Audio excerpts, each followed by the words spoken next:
প্রতিদিনের মতো আবারও একটা নতুন রেসিপিতে স্বাগত। আজকে তোমাদের কাছে নিয়ে চলে এসেছি সাদা পনিরের রেসিপি নিয়ে, যেটা খেতে হয়েছিল অসম্ভব মজার। তো চলো এই পনিরটার জন্য কী কী উপকরণ নিয়েছি মানে বানানোর জন্য সেটা প্রথমেই শেয়ার করি। প্রথমে পনিরটাকে ভেজে নিতে হবে। তার জন্য গ্যাস ওভেনে একটা আমি প্যান চাপিয়ে দিয়েছি। এখানে কিছুটা সাদা তেল দিয়ে দিয়েছি।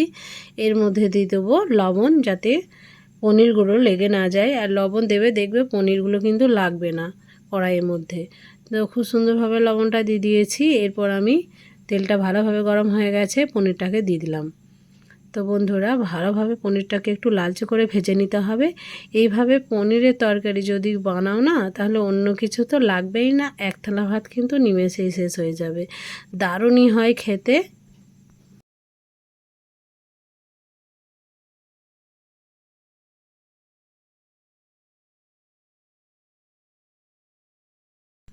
তো বন্ধুরা দেখো, খুব সুন্দরভাবে পনিরটাকে কিন্তু আমি ভেজে নিচ্ছি। এখানে কিন্তু কিছু মশলা মানে বাড়তি মশলা লাগবেই না, জাস্ট 2-3টি উপকরণেই কিন্তু এই পনিরটা রেডি হয়ে যায়।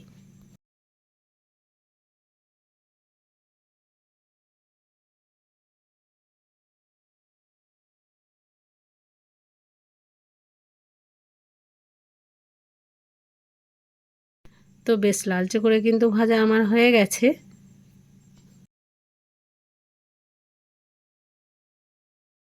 তো এগুলোকে আমি তেল ঝরিয়ে তুলে নেব।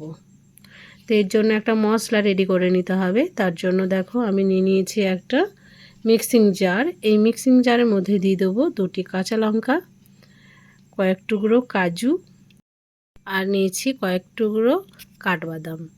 এরপর এখানে দিয়ে দিতে হবে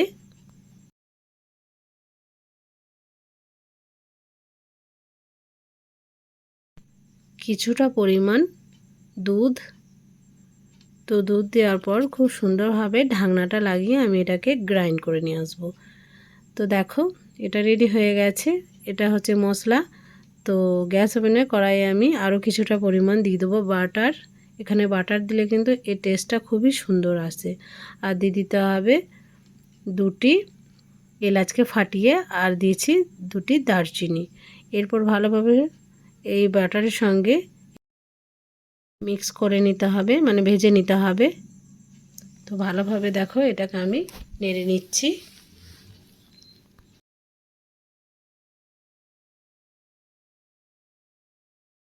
এরপর যে মশলাটাকে বেটে রেখেছিলাম সেটাকে এর মধ্যে অ্যাড করে দিয়েছি। খুব সুন্দরভাবে এটাকে নেড়ে নিতে হবে।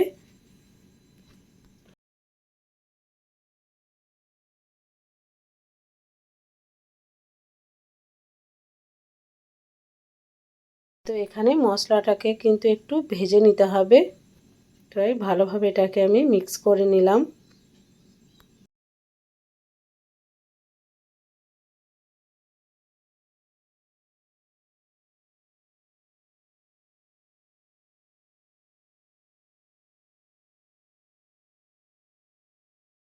এরপর এখানে অ্যাড করে দিতে হবে সেই মশলাটাকে একটু দুধ দিয়ে মানে নিয়ে নিয়েছি জারটাকে আর কি, সেই দুধটাকে দিয়ে দিলাম।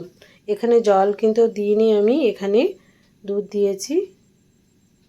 এরপর সমস্ত উপকরণকে খুব সুন্দরভাবে আবারও মিক্স করে নিয়েছি। তো এরপর আবারও একটু দিয়ে দিয়েছি আমি দুধ।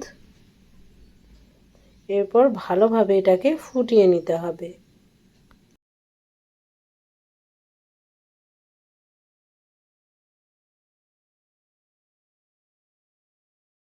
তো বন্ধুরা, কালারটা একটু যাতে আসে তার জন্য এখানে কাশ্মীরি লাল লঙ্কার গুঁড়ো আমি দিয়ে দিয়েছি একটু পরিমাণ। এরপর আবারও সমস্ত উপকরণকে খুব সুন্দরভাবে আমি মিক্স করে নিয়েছি।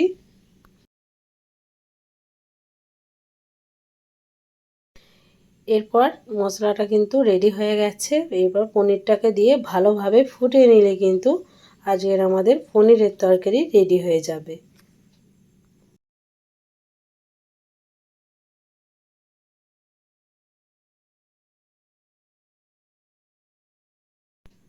তো বন্ধুরা দেখো, এরপর ঢাকনাটা একটু ঢাকা দিয়ে ভালোভাবে এটাকে রান্না করে নিতে হবে।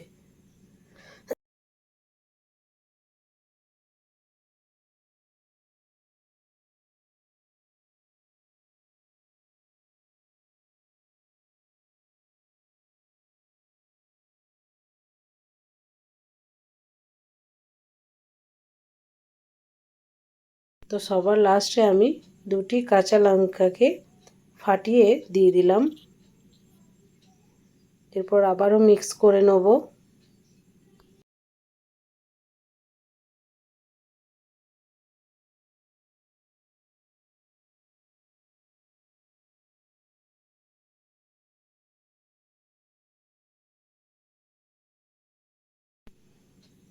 তো বন্ধুরা দেখো মশলাটা কিন্তু একদম ভালোভাবে কষানো হয়ে গেছে। এরপর লাস্টে একটু ঘি দিয়ে এটাকে নামিয়ে নিতে হবে।